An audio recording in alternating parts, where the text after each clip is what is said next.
Another controversial win for Argentina. তো so এবারের বিশ্বকাপে আসলে অনেক বেশি কন্ট্রোভার্সি আছে, ওয়ার্ল্ড কাপ নিয়ে এই বিএআর নিয়ে অনেক বেশি কন্ট্রোভার্সি আছে। তো সেখানে আর্জেন্টিনা এবং মিশরের যে ম্যাচটা, সেখানে চরম লেভেলের কন্ট্রোভার্সি শুরু হয়েছে যে আর্জেন্টিনা ফিফা কিনা নিচ্ছে, ফিফা আর্জেন্টিনারে ফেভার করতেছে, রেফারি কিনা নিচ্ছে, আরো কত কিছু যে বলা হইতেছে।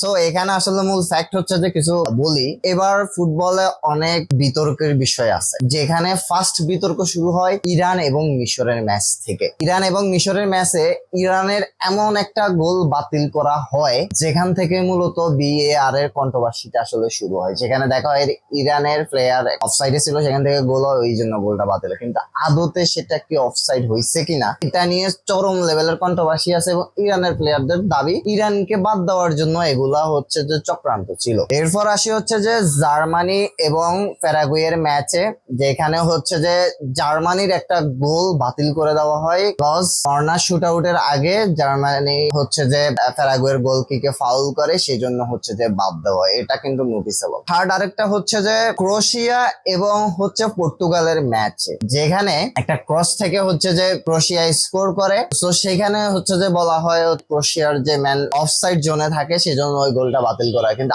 আদতে ক্যামেরায় স্পষ্ট দেখা গেছে যে সেটা কিন্তু অফসাইড ছিল না। কিন্তু ফিফা দাবি করতেছে যে বলের বিট তারা পাইছে, অর্থাৎ হচ্ছে বলের টাচ পাইছে, সেখান থেকে হচ্ছে যে তারা সেই ডিসিশনটা দিচ্ছে। এখন এটার পরে সবচেয়ে বড় কন্ট্রোভার্সির জায়গা হচ্ছে যে বালোগানের রেড কার্ডটা, যে রেড কার্ড জন্য ডোনাল্ড ট্রাম্প নাকি ফিফাকে পুশ করছে যে ওই রেড কার্ডটা যেন পূর্ণ বিবেচনা করা হয় এবং ফিফা সে রেড কার্ডটা তুলে নেয়। এবং বালোগন কিন্তু বেলজিয়ামের বিপক্ষে খেলে, যদিও বেলজিয়ামের বিপক্ষে 4-1 বলে ইউএসএ হাইরা যায়। তো এত এত কন্ট্রোভার্সির ভিতরে কোনো জিনিসকে নোট করা যায় না, কিন্তু আর্জেন্টিনার ম্যাচ হলে সেটা হচ্ছে নোট করতে হবে, কারণ এখানে মেসি আছে, এভরিথিং ইজ সেট আপ। এখানে আসলে ইজিপ্টের যে সেকেন্ড গোলটা বাতিল করে দেওয়া হয়েছে, এটা হচ্ছে যে লিসান্ড্রো মার্টিনেজকে হচ্ছে যে ফাউল করে আসার পরে গোল দেওয়া হয়। তারপর আর্জেন্টিনা ক্লেম করার পরে বিআরএ চেক করে দেখা হয়েছে যে সেটা ফাউল। সো দোষকার আর্জেন্টিনার, দোষকার মেসি।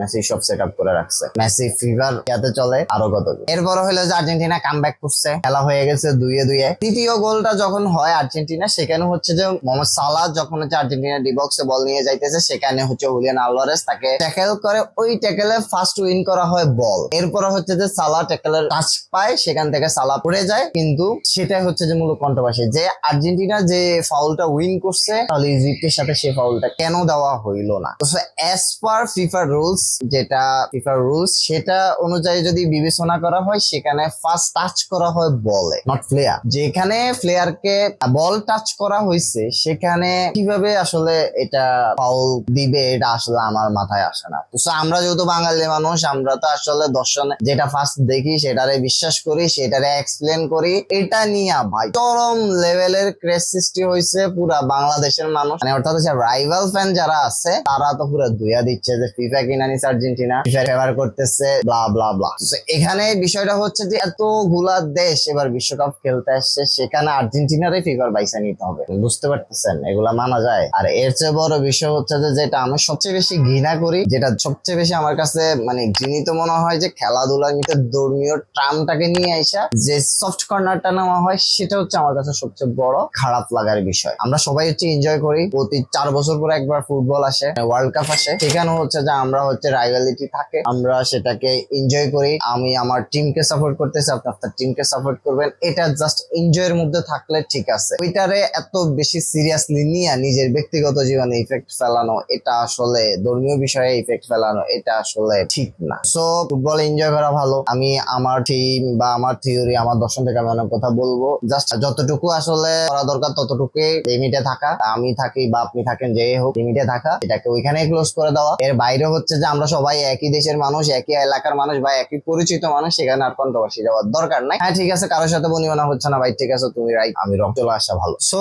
ফুটবলটা হচ্ছে যে এনজয় করার। আর্জেন্টিনাকে হয়তো আমরা সাপোর্ট করি, আর্জেন্টিনার মতাদর্শকে আমরা সাপোর্ট করি না, আর্জেন্টিনার জাস্ট খেলাটাকে আমরা সাপোর্ট করি। আর্জেন্টিনার খেলা, আর্জেন্টিনার প্লেয়ারদেরকে হয়তো আমরা খেলার কারণে এনজয় করি, দেখি, ভালো লাগে, এর বাইরে আর কিছু না। সেখানে যাইয়া আমি আর্জেন্টিনার কাকে সাপোর্ট করতেছে, তাকে সাপোর্ট করতেছি কিনা সেটা নিয়ে আসার দরকার নাই। আমি আমার ব্যক্তিগত ভালো লাগা সেটার জবাব দিতে আমাকেই করতে হবে, সেখানে আমাকে আপনি জাজমেন্ট করার কোনো দরকার পড়ে না। তো এগুলো হচ্ছে যে আসলে আমাদের আবেগের অনেক বিষয়, আমরা আসলে মানুষের জাজমেন্ট করতে পছন্দ করি, যেহেতু আমরা বাঙালি মানুষ। আমাদের জাজমেন্টটা হচ্ছে যে কাজী নজরুল ইসলামের একটা কথা আছে, আমরা সবাই পাপী, আপন পাপের বাটখারা দিয়ে অন্যের পাপ মাপি। তো আমাদের এটা আসলে স্বভাব হয়ে গেছে, আমরা নিজেরটা দেখি না, অন্যের মাপটা আমাদের পছন্দ হয়। এত কিছু আসলে ফুটবল রিলেটেড না, তাও বলতেছি লাস্ট কয়দিন এটা অর্থাৎ হচ্ছে লাস্ট ম্যাচের পর, আর্জেন্টিনা ম্যাচের পরে এটা নিয়ে প্রচুর লেভেলের ক্রেজ সৃষ্টি হয়েছে, প্রচুর লেভেলের কন্ট্রোভার্সি হইতেছে। সো এটা নিয়ে আসলে এত কিছু করার দরকার নাই। ফুটবল এনজয় করেন, ভালো লাগুক, ভালো না লাগলে স্কিপ করে যায়, অনেক কিছু আছে এনজয়েবল, সেদিকে চলে যায়। এটা নিয়ে আসলে নিজেদের ভিতরে অত বেশি মালামালিন্য এত কিছু করার দরকার নাই, জাস্ট এটাকে সাইডে বলাই দিতে হবে। সো নেক্সট রাউন্ড অফ 8 এর ম্যাচ গুলা দেখি, এনজয় করি।